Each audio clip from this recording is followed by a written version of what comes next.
الشيطان الرجيم. بسم الله الرحمن الرحيم.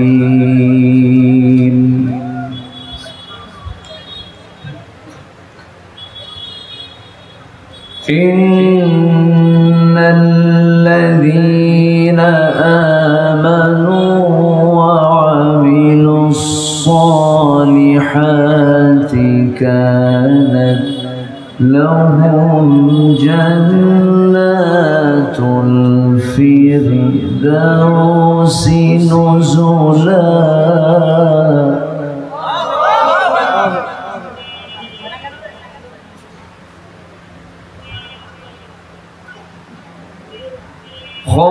خالدين فيها لا يبغون عنها حولا.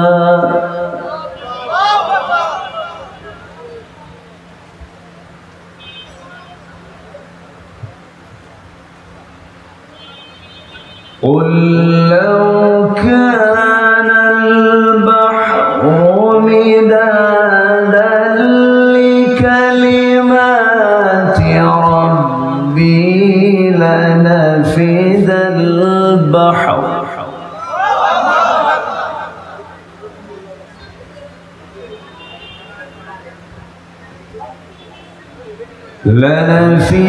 البحر قبل أن تنفد كلمات ربي ولو جئنا بمثله مددا.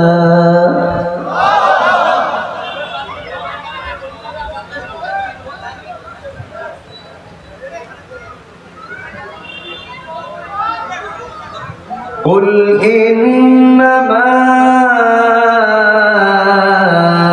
أنا بشر مثلكم يوحى إلي أنما إلهكم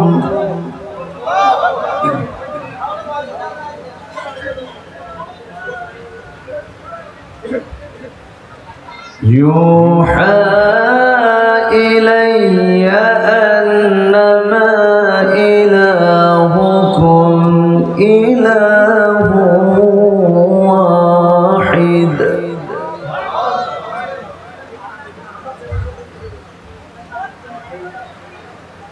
فمن كان يرجو لقاء ربه فليعمل عملا صالحا.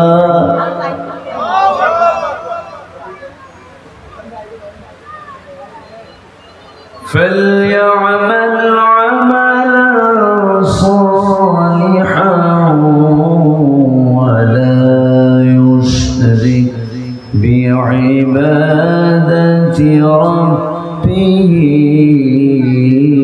أحدا.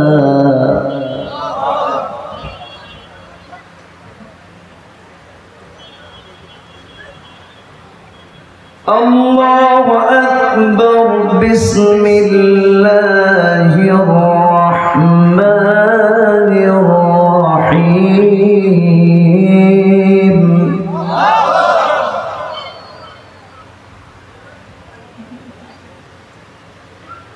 إن الله وملائكته يصلون على النبي. يا أيها الذين آمنوا صلوا عليه وسلموا تسليما. اللهم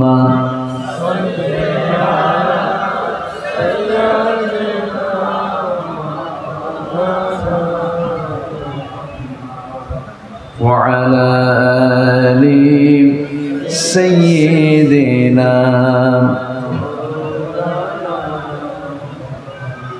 একটু মোহাম্মত দিয়ে নবীর প্রেমে মাতোয়ারা হয়ে জবান খুলে জোরালো কণ্ঠ আওয়াজ দিয়ে নবীর প্রেমে মাতোয়ারা হয়ে উচ্চ কণ্ঠে সবাই বলুন আল্লাহুম্মা সাল্লি আলা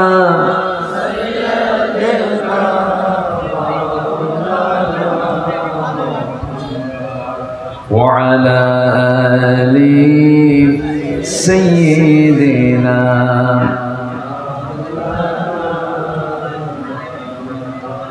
শিবে আবু তালিব সে এক কারাগার কাটলো সেথায় তোমার বহুদিন হলো পার না খেয়ে না ঘুমে কত রাত কেঁদে কেঁদে দিন কায়েমের তরে ধৈর্য ধরে ধরে এসে গেল বদর খন্দক পরীক্ষা জামাল দিয়ে পাশ হলো সকল পরীক্ষা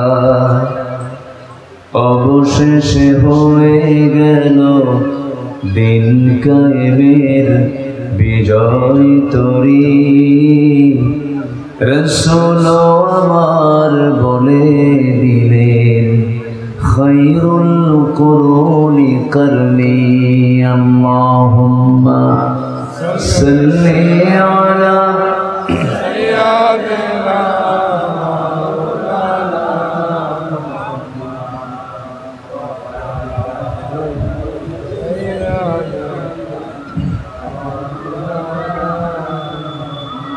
সবাই বলুন বালাগাল উলা বিকামালিহি কাশাফাত তুজা বিজামালিহি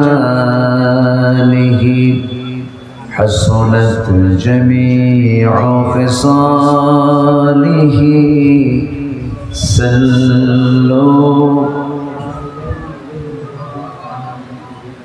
আরবের বুকে মক্কার পরে যেথায় মা আমিনার ঘর খোদার রহমতে কৌসার হয়ে ঝরছে বারংবার বালাগাল উলা বিকামালিহি কাশাফাত তুজা বিজামালিহি حسنت جميع خصاله صلوا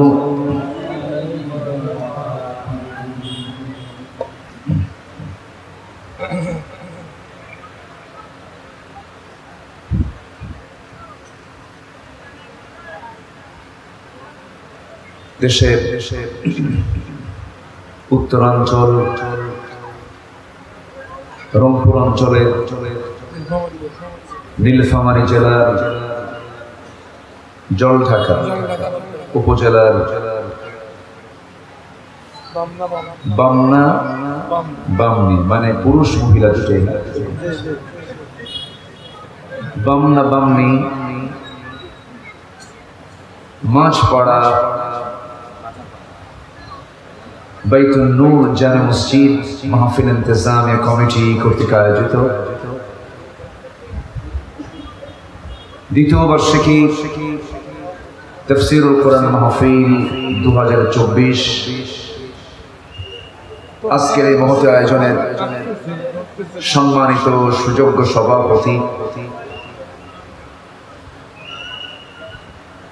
খোটামারা মডেল ইউনিয়নের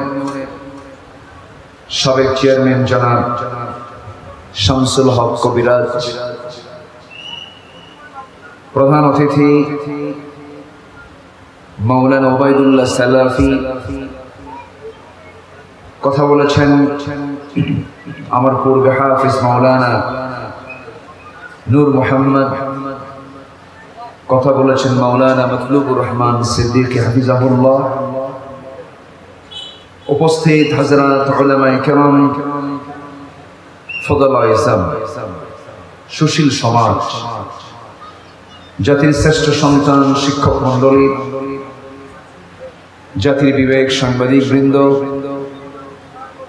সামনে উপস্থিত দূরে কাছে বিভিন্ন স্থান থেকে ছুটে আসা কালেমার ঝান্ডাবাহী, তাওহীদের পতাকাবাহী, দ্বীন ইসলামের নরসারদুল বীর মুজাহিদ, প্রাণ প্রিয় সম্মানিত দ্বীনী ভাইরা, আড়ালে বসে আছেন শ্রদ্ধেয়া সম্মানিতা মা বোনেরা।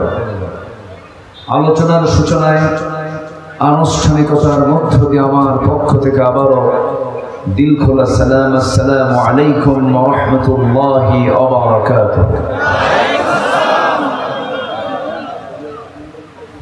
সবাই কেমন আছেন?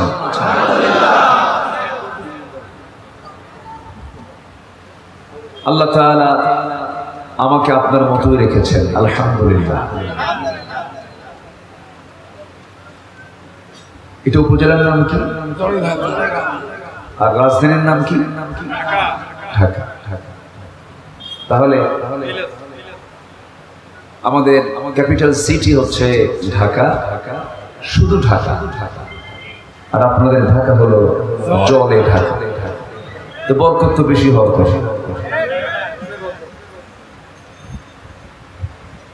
সম্মানিত ভাইয়েরা, সারাদিনের ঘর্মাক্ত দেহ, প্রচন্ড তাপদাহ চলছে। এই প্রচন্ড তাপদাহের মাঝে, এই বৈরী আবহাওয়ার মাঝে যারা এসেছেন, আমি মনে করছি এক একজন বীর মুজাহিদের ভূমিকা পালন করছেন। এমন সুন্দর আয়োজনে আমাকে আপনাকে যিনি কবুল করে নিয়েছেন, সেই মহান রবের শানে বলে উঠছি আলহামদুলিল্লাহ। চিৎকার মেরে বলছি আলহামদুলিল্লাহ। আবারও বলছি আল্লাহুম্মা ইন্নী আসআলুকা আল হুদা ওয়াত তুকা ওয়াল আফাফা ওয়াল গিনা। সবাই বলি আল্লাহুম্মা লাকা আসলামতু ওয়া বিকা আমানতু ওয়া আলাইকা তাওয়াক্কালতু ওয়া ইলাইকা আনাবতু ওয়া বিকা খাসামতু। আমরা আল্লাহ তাআলার শুকর আদায় করে নিলাম। সম্মানিত হাজিরিন, পোস্টারের শুরুতে লেখা আছে মসজিদের নির্মাণ কল্প মাহফিল। আমার আগের মেহমান উনি ওই প্রসঙ্গে কোনো কথা বলেননি। মাহফিল কমিটি আমাকে একটু আবদার করেছেন। জি, তা আমি সবার শুধু এতটুকুই দৃষ্টি আকর্ষণ করব, মসজিদের প্রতি আমরা আন্তরিক হব। জোরে বলি ইনশাআল্লাহ। সম্মানিত হাজিরিন, আসুন আমি সেখান থেকে কথা বলতে চাই যেখান থেকে আমি তেলাওয়াত দিয়ে শুরু করেছি। আমার অভ্যাস অনুযায়ী আজকে আমি যেখান থেকে তেলাওয়াত দিয়ে শুরু করছি সেই সূরার নামটা হলো সূরাতুল কাহফ। অর্থাৎ আসহাবে কাহফকে নিয়ে আল্লাহ তাআলা কিছু কথা এই সূরার মধ্যে তুলে ধরেছেন। أن أصحاب الكهف والرقيم كانوا من آياتنا عجبا। কাহফ মানে হলো গুহাবাসী, দ্য কেভ, গুহাবাসী। যে গুহার মধ্যে এখনো ওই 6 জন অথবা 7 জন, সংখ্যাটা নির্দিষ্ট আমরা বলতে পারবো না। সঠিক সংখ্যা জানেন কে? আল্লাহ, আল্লাহ তাআলা। ওই গুহার মধ্যে এখনো তারা ঘুমাচ্ছেন। তারা কিয়ামত পর্যন্ত ঘুমাবেন। তাদের পাহারাদার হচ্ছেন স্বয়ং আল্লাহ তাআলা। একটু আস্তে বলে সুবহানাল্লাহ। তারা আল্লাহকে খুশি করার জন্য ঘর বাড়ি ছেড়েছিলেন, হিজরত করেছিলেন, দেশ ছেড়েছিলেন। আল্লাহ তাআলা তাদের এই মহান ত্যাগকে কবুল করে নিয়েছেন, আল্লাহ তাআলা তার নিয়ামতে এই গুহাবাসীকে ধন্য করেছেন। তাহলে আল্লাহর রহমত পেলে সে বান্দার কি আর কোনো টেনশন থাকতে পারে? আসতে বলবেন না, পারে? পারে। সেই সূরাতুল কাহফে আমি শেষ দিকে 107 থেকে নিয়ে 110 পর্যন্ত মোট 4টি আয়াতে কারীম আমি তেলাওয়াত করেছি। এই 4টি আয়াতকে সামনে রেখে আমি কিছু কথা বলতে চাচ্ছি। ওয়ামা তাওফীকি ইল্লা বিল্লাহ আলাইহি তাওয়াক্কালতু ওয়া ইলাইহি উনীব। এই ফ্যানটা একটু বন্ধ করে দাও, আওয়াজ হচ্ছে, আওয়াজ থাক, এটা থাক, এটা বন্ধ করে। সম্মানিত ভাইয়েরা, আমার কথা কি সবাই শুনতে পাচ্ছেন? আমার আওয়াজ কি সবার কানে যাচ্ছে তো নাকি? আমাকে শুনছেন সবাই? আচ্ছা, আলহামদুলিল্লাহ। সম্মানিত উপস্থিতি, লোকগুলো ভিতরে আসবে কেমনে, কোথায়? এই কথাটা প্রধান বলতে হবে, আপনারা নিজেরা করতে পারেন না। থাকুক, সমস্যা নেই। প্রচন্ড গরম তো, এর মাঝেও আমি তো অবাক হচ্ছি, আসলেই জলে ঢাকা ঢাকা। জল আছে বলে আপনাদের ধৈর্য আছে। কি সুন্দর এই প্রচন্ড গরমের ভিতরে মানুষের গায়ের গরম কিন্তু আছে একটা আলাদা। কেমনে ত্যাগ অবস্থার ভিতরেও আপনারা বসে আছেন, এটাই তো আল্লাহর মেহেরবানি। বলি আলহামদুলিল্লাহ। সম্মানিত ভাইরা, যে যেখানে আছেন সেখানেই থাকুন, শুধু কানটা লাগায় রাখবেন হলো মাইকের সাথে।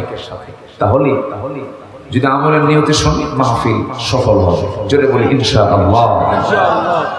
আমরা শুনি কিন্তু মানি কম, কিন্তু আল্লাহ তাআলা সেই কথা বলতে মানা করেছেন যে কথার আমল তার নিজের ব্যক্তিগত জীবনে থাকে না। লিমা তাকুলুনা মা লা তাফআলুন। এজন্য আল্লাহ তাআলা আমলে বিশ্বাসী। আল্লাহ তাআলা কিসে বিশ্বাসী বলেন তো? আমলে। আমল করো, আমি তোমাকে এটার বিনিময় দেব। শুধু কথা শুনলে হবে না, শোনা আগে দরকার না আমল করা আগে দরকার? শোনাও দরকার, আমল করাও দরকার। শুনলাম, আমল করলাম না, মূল্য নেই। আবার আমল করবো কেমনে, শুনলামই না, আমল করবেন কেমনে, এটারও প্রয়োজন আছে। সম্মানিত ভাইয়েরা, আসুন আমরা সেখান থেকে যাই, সেই দিকে যাই যেখান থেকে আমি তেলাওয়াত দিয়ে শুরু করেছি। আমার আলোচনার আগ দিয়ে একজন মেহমান এখানে বসেছিলেন, ইসলাম আন্দোলনের অন্যতম সিপাহ সালার। তিনি একটা কথা বলেছেন। দীর্ঘ 16টি বছর মাহফিল কমিটির মাহফিলের মৌসুম আসলে বিশাল টেনশন সৃষ্টি হতো, থানা অনুমতি দিবে কিনা।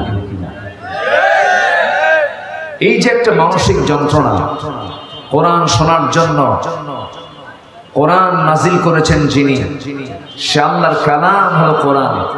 আরে সেই কোরআন শোনার জন্য মানুষের কি পারমিশনের দরকার ছিল?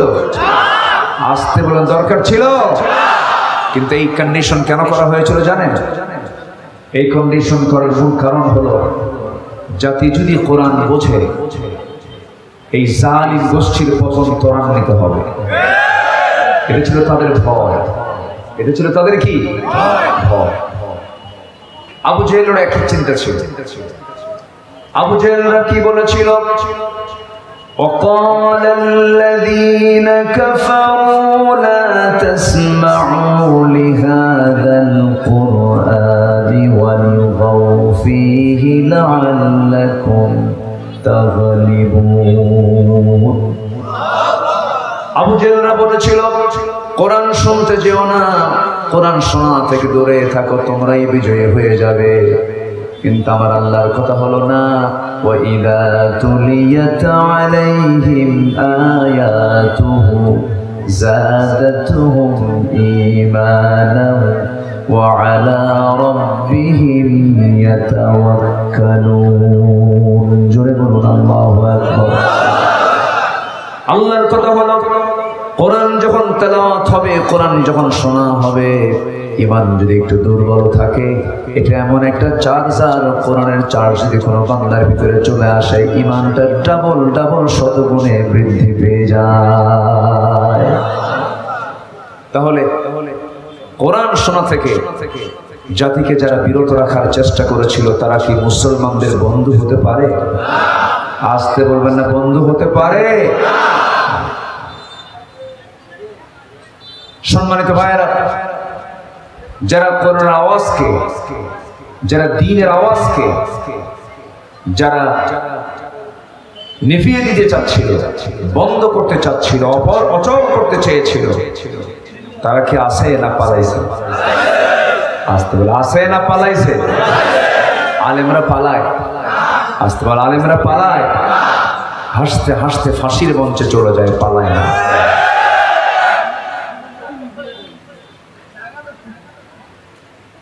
ফাঁসি রায় হয়ে গেছে, রাতে ফাঁসি কার্যকর হবে। বিকেল বেলা ছেলেকে ডাক দিয়ে বলছে, বাবা আমার জানাজাটা কে পড়াবে? চিন্তা করো যায়। বলতেছে, আব্বা আপনি বলে দেন আপনার কোন সন্তানটা জানাজা পড়াবে? কে বাবা তুমি আমার জানাজা পড়াবে, তুমি যাবে, তোমার মা যেন সাথে না যায়, কারণ তোমার মার গেলে এত লম্বা পথ কষ্ট হবে, তুমি জানাজার দায়িত্ব পালন করবে। সম্মানিত ভাইরা, ফাঁসির মঞ্চে নেওয়া হচ্ছে, বলা হলো আমাকে কি 2 রাকাত নামাজের সুযোগ দেওয়া হবে? হ্যাঁ পড়ে নিন। নামাজে দাঁড়ালেন, সুন্দর করে আল্লাহর কাছে চাইলেন। জল্লাদ লক্ষ্য করলো নামাজও শেষ হয়ে যাচ্ছে, ফাঁসির মঞ্চে নেওয়ার জন্য তাকে আর টানাটানি করা লাগতেছে না। আসামি নিজেই দৌড়ায় দৌড়ায়া ফাঁসির মঞ্চের দিকে চলে যাচ্ছে, খোবায়েবের মতো। বলা হলো এমন আসামি তো জীবনে পাইনি যে মরার জন্য ফাঁসির মঞ্চের দিকে দৌড়াতে থাকে। উত্তর আসলো, আমি তো মরতে যাচ্ছি না, আমি জান্নাতের দিকে দৌড়াতে যাচ্ছি। জোরে বলি সুবহানাল্লাহ। আলেমরা পালায় না। আমার জীবনের ফার্স্ট হজ, আমি প্রথম হজ করেছি 2009 সালে। আর সেই 2009 সালেই এদেশের তাফসীর জগতে উজ্জ্বল নক্ষত্র, এদেশে তাফসীর মাহফিলের যিনি সংস্কার করেছে। আগে মাহফিল নামে শুধু মাহফিলে আওয়াজ হতো, ওয়াজ হতো না, আলোচনা হতো না, হতো আলোচনা। সে জায়গায় এটি কোরআনের তাফসীর মাহফিল যে সম্ভব, কোরআন থেকে আলোচনা করা যে সম্ভব, ঘন্টার পরে ঘন্টা আল্লাহর কথা মন্ত্রমুগ্ধের মতো মানুষ শুনত, লক্ষ লক্ষ মানুষ তা শুনত। সে আল্লামা সাঈদী তার জীবনের 2009 সালে আমার প্রথম হজ, ওনার জীবনের শেষ হজ।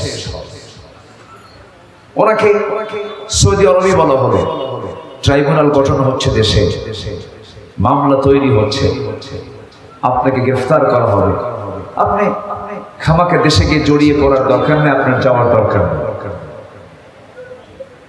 জবাবে আল্লামার মুখ থেকে এই কথাটাই বের হলো, না আমার দেশ, আমার মাটি, আমার দলের কর্মীরা বিপদগ্রস্ত থাকবে, আর আমি তার লিডার হয়ে আরাম সজ্জায় জীবন যাপন করবো, এমন নেতৃত্ব আমি কখনো চাই না। যদি মরতে হয় দেশের মাটিতেই মরবো, পালাবো না। এসেছেন দেশে বীরের মতো, গ্রেফতার হয়েছেন, কারাবরণ করেছেন, কারাবরণ হয়েছিল তার, রিমান্ড মাসের পরে মাস, জেলখানা শুধু নয় সেলে রাখা হয়েছিল দীর্ঘ 13টি বছর। তাকে নির্বিচারে, বিনা অপরাধে, বিনা দোষে জেলখানায় তো রাখা হলোই। সর্বশেষ 14 অগাস্ট একটি পরিকল্পিত ঘৃণ্য ষড়যন্ত্রের মধ্য দিয়ে তাকে হসপিটালে নিয়ে পরিকল্পিতভাবে তাকে হত্যা করা হয়েছে। সম্মানিত ভাইরা, তাহলে আলেমরা পালায় না হাসিনা পালায়? কে পালালো? কে পালালো? একটু ভাবেন, যারা তার দল করেছেন একটু ভাবেন, একটু ফিকির করেন। আপনি আজকে পড়ে আছেন আর ওনারা আজকে মা পালাইছে না, কে যেন কি করলো শুনলাম। সম্মানিত ভাইরা, আমার নবীজি উহুদের ময়দানে সবার পিছে না সবার আগে? মার খেয়েছেন সবচেয়ে কম না সবচেয়ে বেশি? আর আমার দেশের নেতার চরিত্র দেখছেন, পালা। বুঝতে হবে, একটু বুঝে নিতে হবে। সম্মানিত হাজিরিন, কথা আছে আস্তে আস্তে করে বলতে। আবার ফ্যান দিল, অফ করে দেন, প্রচন্ড আওয়াজ হয়। সম্মানিত ভাইরা, তাহলে আমরা সেই নেতৃত্ব মানব যে নেতৃত্বের সাথে নবীর গন্ধ পাওয়া যায়, ঠিক কিনা বলেন? রাসূলের গন্ধ পাওয়া যাবে যে নেতৃত্বে, সেই নেতৃত্ব আমাকে মানতে হবে। আমার দেশে নেতৃত্ব দু প্রকার, একটা হক নেতৃত্ব আর একটা কি বাতিল নেতৃত্ব। আছে না নাই? আছে না নাই? মদ খাওয়া নেতা, গাঁজা খাওয়া নেতা, জেনাকার নেতা, বেনামাজি নেতা, চাঁদাবাজ, ছিনতাই, রাহাজানি, সন্ত্রাসী, এমন নেতৃত্ব আছে না নাই? ওই সমস্ত নেতৃত্বের মুখে জুতা মারো। সময় উঠেছে, সময় এসেছে এখন জেগে ওঠা। ওদেরকে কোনো সুযোগ দেওয়া যাবে না। যারা সন্ত্রাসী তাদের কোনো দল নেই, যারা চাঁদাবাজ তাদের কোনো দল নাই। 53 বছর দেশের স্বাধীনতা, যত বৈদেশিক সাহায্য দেশে এসেছে তার 80% টাকা গেছে হলো নেতাদের পকেটে। আর যেতে দেব না। এমন সংসার রেখে গেল, পালায় গেল, যে সংসারের ঋণ হলো 18 লক্ষ কোটি টাকা, যার মধ্যে থেকে আবার 11 লক্ষ কোটি টাকা নিজেরাই পাচার করে নিয়ে চলে গেছে। তারা বলে আমরা দেশপ্রেমিক।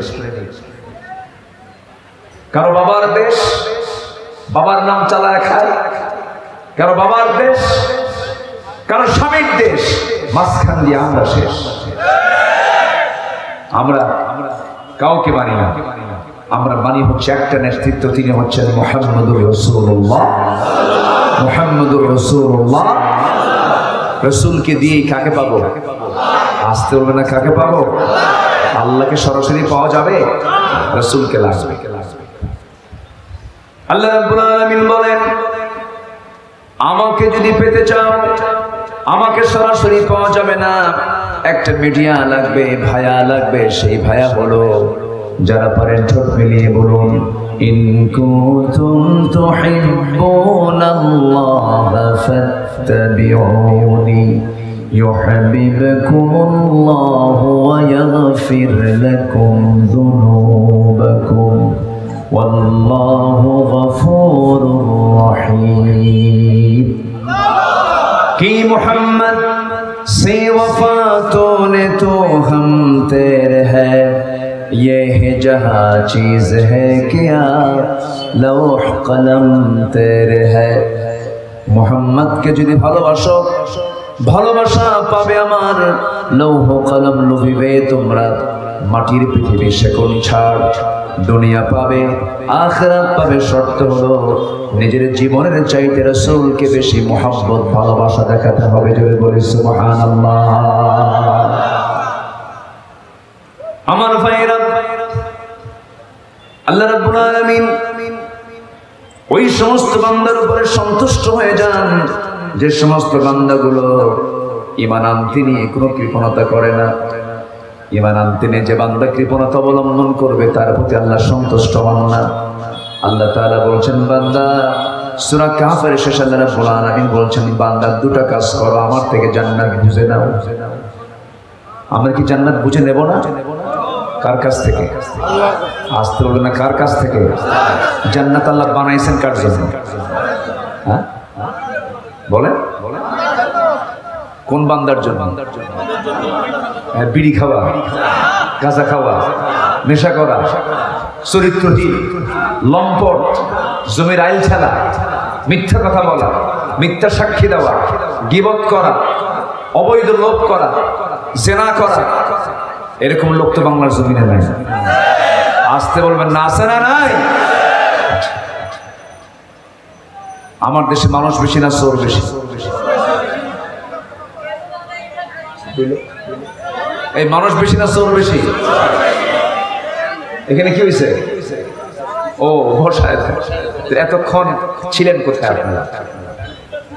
বসে নাই, কথা বলবেন না, শুধু হাত কাজ করবে, মুখ কাজ করবে না, মুখ চুপ, হাতে কাজ করে। কষ্ট হচ্ছে কি আপনাদের? একজন লোক উঠে গেল, যে ওই যে ওঠে কেন? বসে, একটা লোক ওঠানো যাবে না, যে উঠতে নেবে তারে ধরে বসায় দিবে। এটা কোরআনের মাহফিল। এটা কিসের মাহফিল বলে? কোরআনের মাহফিল। মনে হলো বসলাম, মনে হলো উঠলাম না। এখানে যদি ফেরেশতা, অবশ্যই আমাদের আমলনামায় লেখালেখি করছে, ফেরেশতার দৃষ্টিতে যদি কোনো বান্দার শৃঙ্খলা ভঙ্গের একটা অভিযোগ যদি ফেরেশতার দৃষ্টিগোচর হয়, আর একটা যদি চট করে একটা মামলা দিয়ে দেয়, সেই মামলার জামিন আছে? তাহলে বসে, এটা খুবই গুরুত্বপূর্ণ একটা জায়গা। কারণ আমরা বসেছি এমন কিতাব নিয়ে, যে কিতাবের নাম কি বলেন? এর চাইতে মূল্যবান পৃথিবীতে আর দ্বিতীয়টা কিছু আছে? আছে? আকাশ বড় না কোরআন বড়? গোটা পৃথিবীর সকল সৃষ্টি বড় না কোরআন বড়? গোটা পৃথিবীর সবচেয়ে দামি জিনিসটা কি বলেন? সেই কিতাব নিয়ে আমরা বসেছি। এই কিতাব নিয়ে বাজে কথা বলা হয়েছে এই 16 বছর। কিছু ব্লগার, কিছু নাস্তিক চক্রকে গভর্নমেন্টের পৃষ্ঠপোষকতায় তাদেরকে পুষেছে। তারা রাসূলকে তারা বাজে কথা বলেছে, রাসূলকে নিয়ে তারা বাজে উক্তি করেছে। তসলিমা নাসরিন দেশ থেকে পালিয়েছে, কিন্তু তাদের কিছু প্রেতাত্মা বাংলার জমিনে এখন আছে না নাই? এখনই তাদের তালিকা করার সময় এসেছে।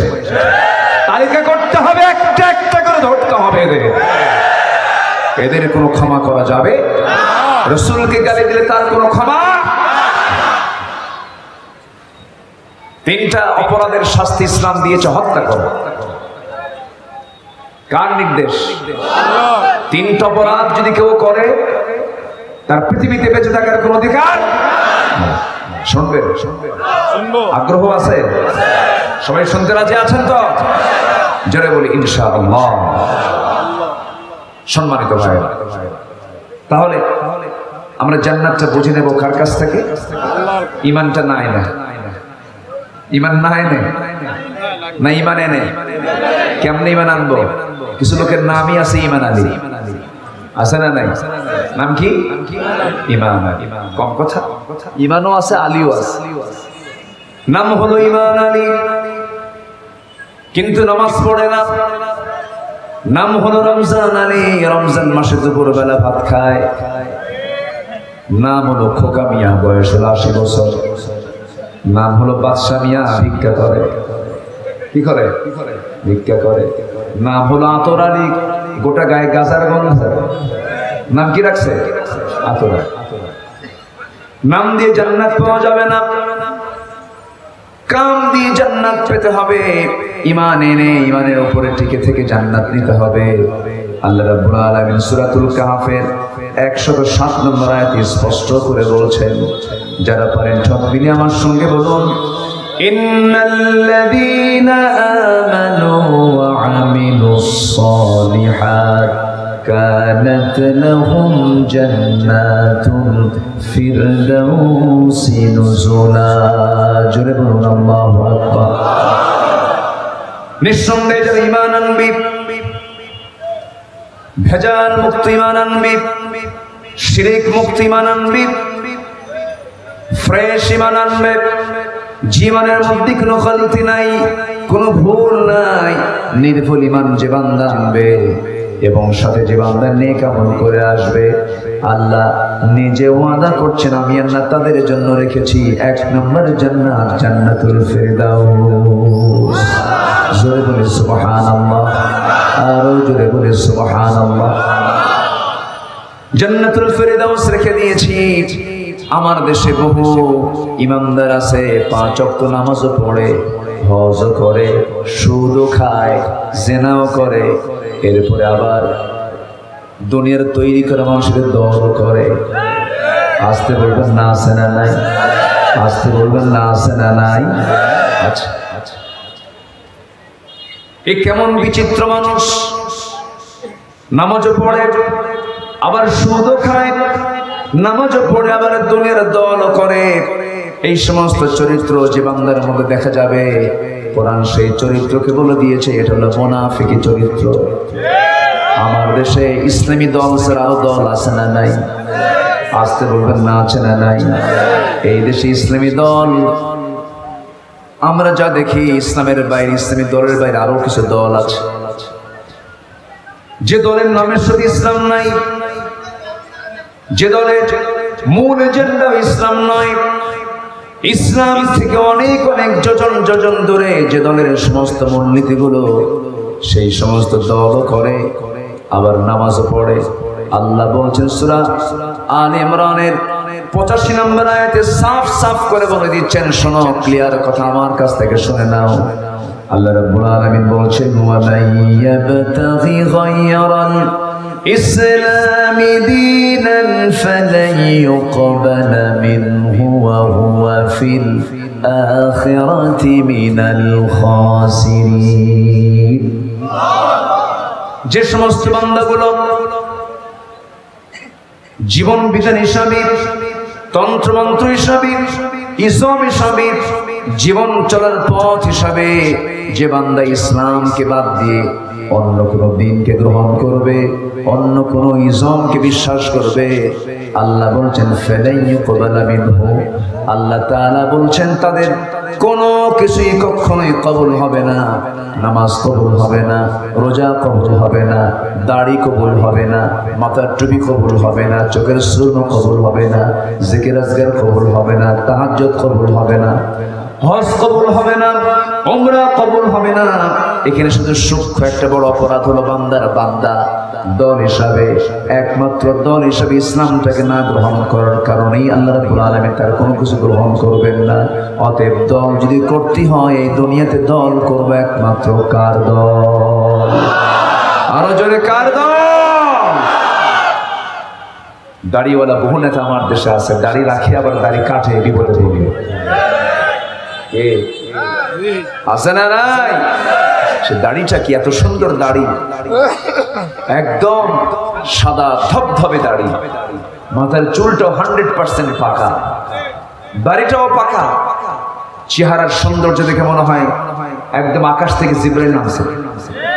এত সুন্দর চেহারা, সুরতে জিবরাইল আর সিরাতে শয়তান।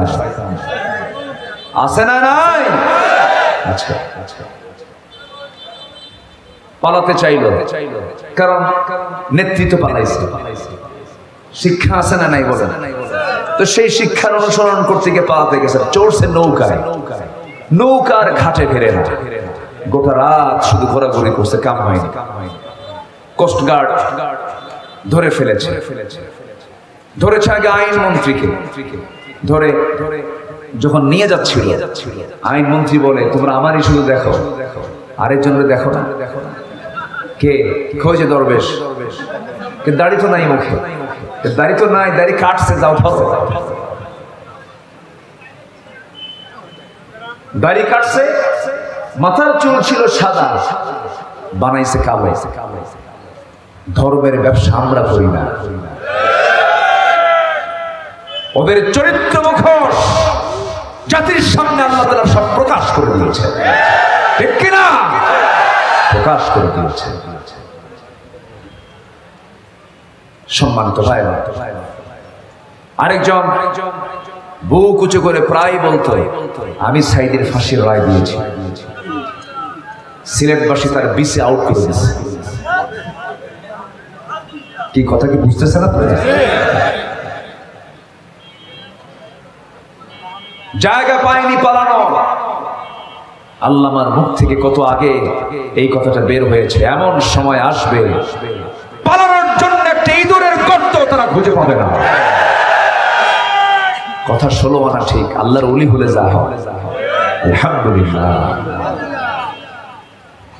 উনি বলেছেন গাছের গোড়ায় এমন শাকনে দেব, মামুর বাড়ি দিল্লি গিয়ে বলবো। কোথায় গেছে? ওনার সারা জীবনের একটাই দোয়া ছিল, আল্লাহ তুমি আমাকে শহীদ করে কবুল করে নিও। আল্লাহ তাও কবুল করে নিয়েছে। আল্লাহ তুমি তার কবরটাকে জান্নাতের নূর দিয়ে মুনাফফার করে দাও।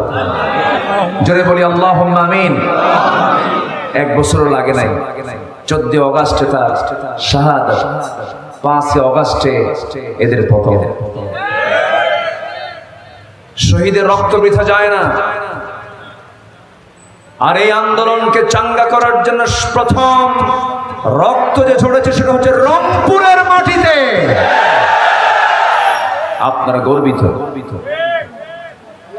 আমি আবু সাঈদের বাবার সাথে কথা বলেছি, তার মার সাথে কথা বলেছি, তার বন্ধু বান্ধবদের সঙ্গে কথা বলেছি, তার বাড়ি গিয়েছি। গ্রামবাসী সবাই এক বাক্যে বলে ফেললো সে সত্য অনুসন্ধানী একজন যুবক ছিল। সত্যকে খুঁজে বেড়াতে সর্বক্ষণ, সহি আমলের দিকে তার খুব খেয়াল ছিল, খুব ফিকির করত। ভার্সিটিতে পড়ুয়া, ইংলিশ ডিপার্টমেন্টের একজন ছাত্র। এটা ছোটখাটো কোনো বিষয় নয়। তার নতুন সুন্দর একটি পরিপাটি জীবন সে করতে পারত। কি দরকার ছিল? বুলেটের সামনে গিয়ে নিজের বুকটা পেতে দেওয়া। বুলেটের সামনে জীবনটা দিয়েছে, এই জন্য এই বুকটা এই জন্য পেতে দিয়েছে 18 কোটি মানুষকে মুক্ত করার জন্য। যুগে যুগে খালিদ বিন ওয়ালিদ আছে না নাই? আসতে বলবেন না, আছে না নাই? যুগে যুগে আব্দুল্লাহ বিন রাওহা আছে না নাই? যুগে যুগে সালাউদ্দিন আইয়ুবীর আগমন আছে না নাই? সম্মানিত ভাইরা, সম্মানিত বন্ধুগণ, তাহলে দল করতেই হবে আমাকে। সে দল করতে হবে কার দল? আসতে বলবেন না, কার দল? এই দল করা আমার আপনার জন্য ফরজ। এই দল আমার আপনার জন্য করা কি ফরজ। রাসূল নামাজ পড়বেন আর আবু জেহেল